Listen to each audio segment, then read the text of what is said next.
Here's a question I want you to sit with before we get into any science. What if the single most powerful anti-aging tool you have isn't a supplement, isn't a peptide, isn't some clinic in Switzerland that costs more than a car? What if it's something you already do every night for free, and most of us are quietly getting worse at it every single year? I'm talking about sleep, but not the way you've been told to think about sleep. You've heard get 8 hours. You've heard sleep is when you recover, and that's true, but it's the shallow version, because underneath the tiredness, underneath the coffee you reach for at 3 p.m., something much deeper is happening, or failing to happen. Every night, inside a tiny gland in the center of your brain, a chemical signal is supposed to fire. And that signal doesn't just make you sleepy. It reaches all the way down into your cells, into your DNA, and it helps decide which of your genes get switched on and which get switched off. When that signal is strong, your body reads a certain script, a younger script. When that signal fades, and it does fade with age and with stress and with the way most of us live, your body starts reading a different one.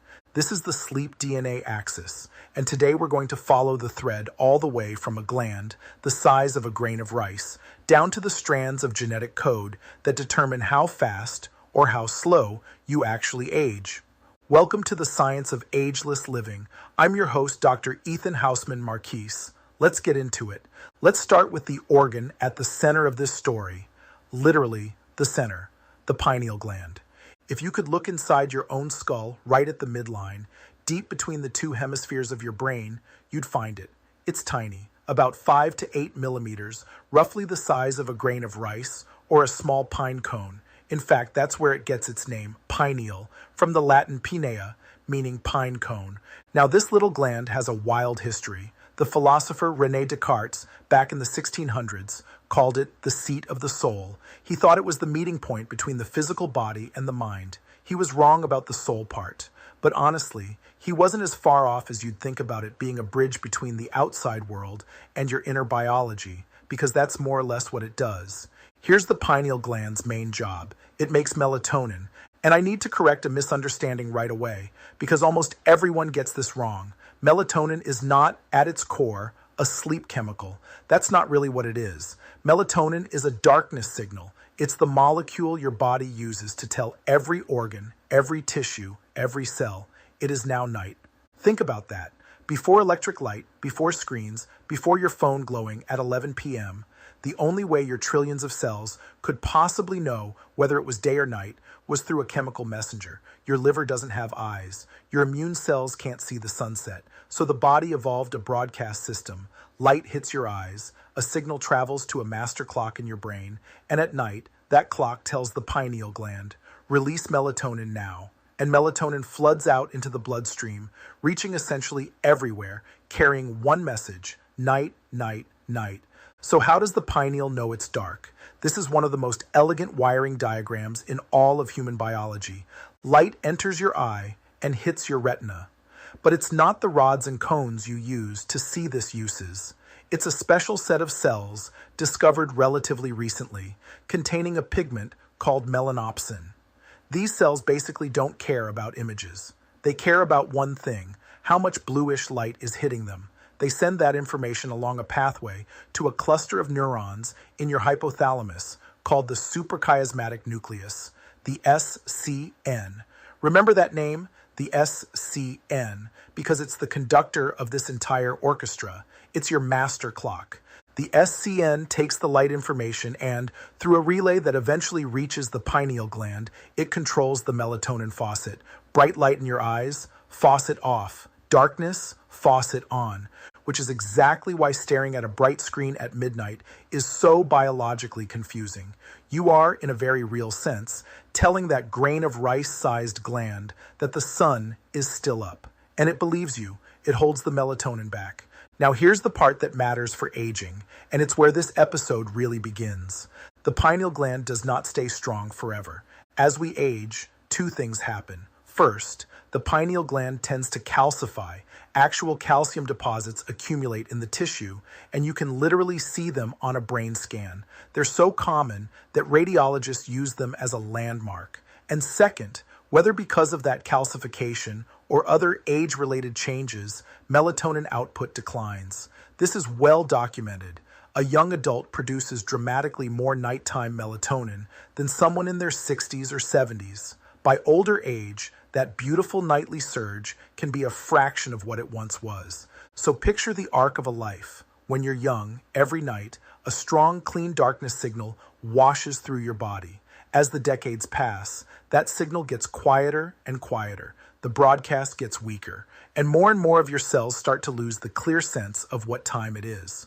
Hold that image, a fading nightly signal, because everything in the next segment depends on understanding what that signal was doing down at the level of your genes. Here's something that genuinely surprised scientists when they figured it out, and it should surprise you too. You do not have one clock, you have trillions. That master clock I mentioned, the SCN in your brain, that's the conductor, but nearly every single cell in your body has its own tiny clock ticking away inside it. Your liver cells have clocks, your skin cells have clocks, your heart, your gut, your fat tissue, all running their own roughly 24-hour rhythms.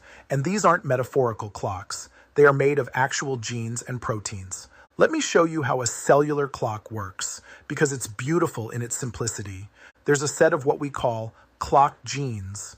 They have names like clock and BMAL1 and PER and CRY. In the morning, two of them, clock and BMAL1, pair up and switch on the production of the others, PER and CRY. So PER and CRY proteins start building up in the cell all day long. As they accumulate, they eventually do something clever. They turn around and shut off the very genes that made them. So production stops. Then over the course of the night, those proteins get broken down and cleared away. And once they're gone, the brakes come off, clock and BMAL1 fire up again, and the whole cycle restarts. Build up, shut off, break down, restart. Build up, shut off, break down, restart. That loop takes about 24 hours. That is a clock built out of genes running in the dark inside your cells. Now, why does this matter for aging? Because these clock genes don't just tell time for the fun of it. They control the timing of a huge fraction of everything your body does. Estimates vary, but a substantial portion of your genes, in some tissues, thousands of them, are expressed rhythmically, meaning they're not just on or off. They're on at certain times and off at others. Your DNA repair machinery tends to ramp up at particular times. Your metabolism shifts. Your cell division, in many tissues, is timed. Your immune activity rises and falls. This is why a medication can work differently at 8 a.m. than at 8 p.m. An entire field called chronopharmacology is built on this. Your body at 3 in the afternoon is running a different genetic program than your body at 3 in the morning. So now connect the dots. The pineal gland's melatonin is one of the key signals that helps synchronize all these little clocks with each other and with the actual day-night cycle. Melatonin, along with your cortisol rhythm and your eating and light patterns, keeps the orchestra in time. And when that synchronization breaks down, when the conductor gets quiet and the sections start drifting apart, you get what researchers call circadian desynchrony. The clocks fall out of alignment. Your liver thinks it's one time, your brain thinks it's another, your gut is running on yet a third schedule. Here's an analogy I find useful. Imagine an orchestra where the conductor's baton is getting harder and harder to see. At first, the musicians compensate, but over time, the strings drift a little ahead, the brass lag a little behind, the percussion loses the beat. No single musician is playing wrong notes, but the timing falls apart, and what was music becomes noise.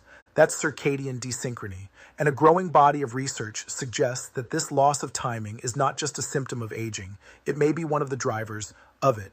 Let me be precise here, because I don't want to overclaim. We know circadian disruption is strongly associated with a long list of age-related problems: metabolic disease, cognitive decline, weakened immunity, certain cancers. We know that in animals, disrupting the clock genes shortens lifespan and produces signs of accelerated aging.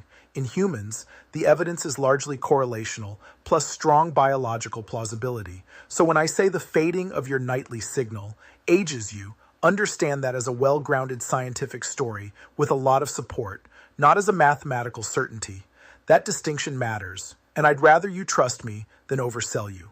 Okay, we've got the gland, we've got the cellular clocks. Now let's talk about the thing most of us are actually dealing with day to day: stress, and bad sleep. And let's talk about what they do to your genes. First, I need to clear up one of the most important and most misunderstood ideas in modern biology. When I say stress changes your gene expression, I am not saying it mutates your DNA, that it rewrites the letters of your genetic code.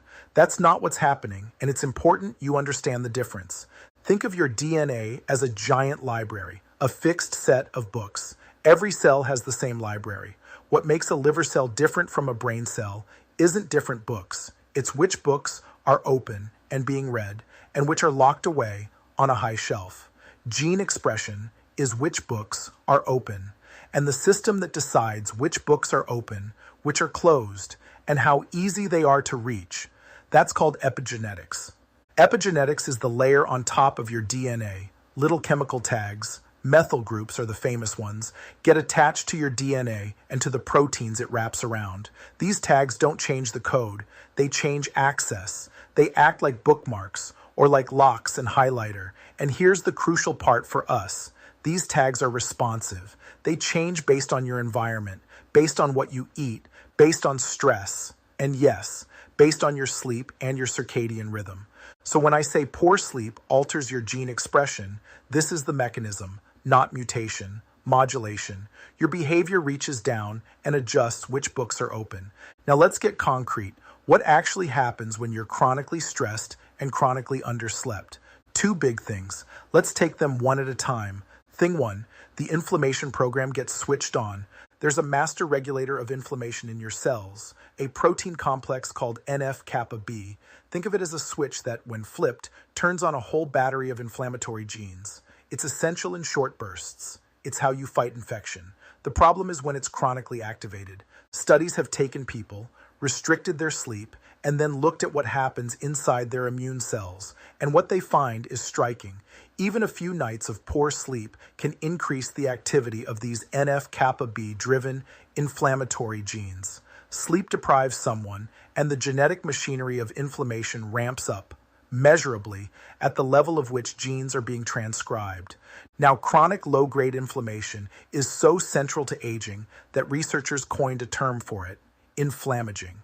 The slow, smoldering inflammation that builds over decades and helps drive heart disease, neurodegeneration, arthritis, frailty, the whole catalog. And your sleep is one of the levers on it. Bad sleep nudges the inflammatory program on. Good sleep helps keep it down. Thing two, the protective and repair programs get switched down. Remember those longevity-associated genes you may have heard of, the sirtuins, especially SIRT1. These are involved in cellular repair, in DNA maintenance, in metabolic health. And here's the elegant thing. SIRT1 is directly wired into the circadian clock. It's not separate from your day-night rhythm. It's part of the machinery. Its activity rises and falls on a daily cycle, and it actually helps regulate the clock genes themselves. So when you disrupt the clock through erratic sleep, through night shift schedules, through chronic stress, you're not just making yourself tired. You're perturbing a system that these repair and protection programs are woven into. The timing that they depend on gets scrambled. The protective script that's supposed to run gets read less cleanly. And then there's melatonin itself, coming full circle back to our pineal gland.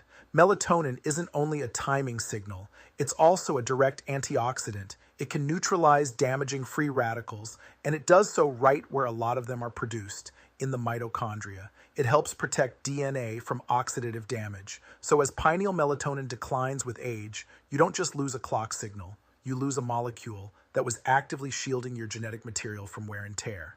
So let's assemble the whole chain, because this is the heart of the episode. Chronic stress and poor sleep, plus the natural age-related decline of your pineal gland, weaken and scramble your nightly darkness signal. That signal was doing three jobs: keeping your trillions of cellular clocks synchronized, keeping repair and protection programs like SIRT1 running on schedule, and, through melatonin, directly mopping up the free radicals that damage DNA. Take that signal away, and the inflammatory program creeps up, the protective programs get scrambled down, and your DNA takes more oxidative hits with less shielding. None of these is a mutation. Every one of them is a shift in expression, in which books are open in the library. which means, and this is the hopeful part, that a lot of it is responsive to what you do. That's where we're headed next. I never want to leave you with a beautiful, terrifying mechanism and no handles to grab. So let's talk about what actually moves the needle. And I want to be honest about the strength of the evidence for each one, because you deserve that. Number one, protect your morning light. This is the highest leverage, most underrated thing on the list. Remember, the whole system is anchored by light hitting your eyes. The single best way to strengthen your circadian signal is to get bright light, ideally real daylight, into your eyes early in the day within an hour or so of waking. 10, 20, 30 minutes outside in the morning does more to set your master clock than almost anything else. It sharpens the contrast between your day and your night, and a sharp day-night contrast is exactly what a strong melatonin rhythm depends on. Go outside in the morning. Even on a cloudy day, outdoor light is far brighter than your indoor lighting.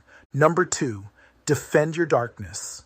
The flip side, if light is the on signal, darkness is what lets melatonin actually rise. So in the last hour or two before bed, dim the lights. Get the bright overhead lights off. Reduce your screen brightness. Or better, get off the screens. You're trying to convince a grain of rice gland that night has fallen, so let it fall. And keep your bedroom genuinely dark. This is low cost and biologically direct. Number three, keep your timing regular. Here's one people underestimate. It's not just how much you sleep, it's how consistent your timing is. Going to bed and waking at wildly different times, or binging sleep on weekends to pay off a weekday debt, social jet lag, researchers call it, keeps your clocks in a state of low-grade confusion. Regularity is a signal all its own. A consistent schedule, even an imperfect one, gives every one of those trillions of cellular clocks a steady beat to lock onto. Research increasingly suggests sleep regularity may predict health outcomes even better than sleep duration. Number four, manage the stress load, specifically in the evening. Chronic stress keeps cortisol elevated, and cortisol is one of the signals your clocks read. Cortisol is supposed to be high in the morning and low at night. That's part of a healthy rhythm. When stress flattens or inverts that curve, you're feeding your cells contradictory timing information. You don't have to become a monk, but building a genuine wind down, something that pulls you out of fight or flight before bed, whether that's breathing, a walk, reading, whatever works for you, isn't a soft wellness nicety. It's you turning down the inflammatory signal and letting the nighttime script run. A word on melatonin supplements, because you're going to ask. Here's my honest read. Supplemental melatonin is best understood as a timing tool, not a sleeping pill, and not a proven anti-aging elixir. Used correctly, a low dose, timed appropriately, it can help shift a misaligned clock, which is why it's genuinely useful for jet lag and some circadian disorders. What it is not, at least not with strong human evidence, is a proven fountain of youth that reverses the aging effects we've discussed. The doses sold in many stores are often far higher than what your body naturally produces, and more is not better here. If you're considering it, especially long-term, and especially the higher doses, that's a real conversation to have with a doctor, not something to grab off a shelf based on a podcast. I'd rather tell you that plainly than sell you a bottle of certainty I don't have. Notice something about that whole list. Morning light, evening darkness, consistent timing, evening calm. Not one of them is exotic. Not one of them requires money. And yet every single one of them reaches down through the exact chain we spent this episode building, from your eyes to your master clock, to your pineal gland, to the melatonin signal, to the cellular clocks, all the way down to which genes are open in the library. That's the whole point of this show. The most powerful levers are often the quietest ones. Let me bring us back to where we started. I opened by asking, what if your most powerful anti-aging tool is something you already do every night? And now you can see why I framed it that way. Sleep was never just about energy, never just about feeling rested. Sleep is the window during which a nightly signal, born in a gland smaller than a pea, reaches down into your cells and helps decide which version of your biology gets to run, the younger script or the older one. And here's what I want you to hold on to. The decline of the pineal gland with age is real, and some of it is simply the arc of a human life. We're not going to pretend otherwise, but an enormous amount of what determines whether that signal stays strong or falls apart is not fixed. It responds to light. It responds to darkness. It responds to your rhythms and your stress and the ordinary shape of your days. You are, in a very literal sense, sending instructions to your genes every single day through when you see light, when you find darkness, when you rest, and when you let yourself be at peace. You've been doing it your whole life without knowing. The only thing that changes, starting tonight, is that now you know. So here's your one small experiment before the next episode. Tomorrow morning, within an hour of waking, get outside for 10 minutes. No phone, no agenda, just light in your eyes. And tomorrow night, an hour before bed, dim everything down and let the darkness be real. 2 changes, free. Do it for a week and pay attention to how you feel. That's the science of ageless living, not chasing the exotic, but mastering the fundamental. Thank you for spending this time with me. If this reframed how you think about your own sleep, share it with one person who needs to hear it. I'll see you next time. I'm Dr. Ethan Hausman Marquis.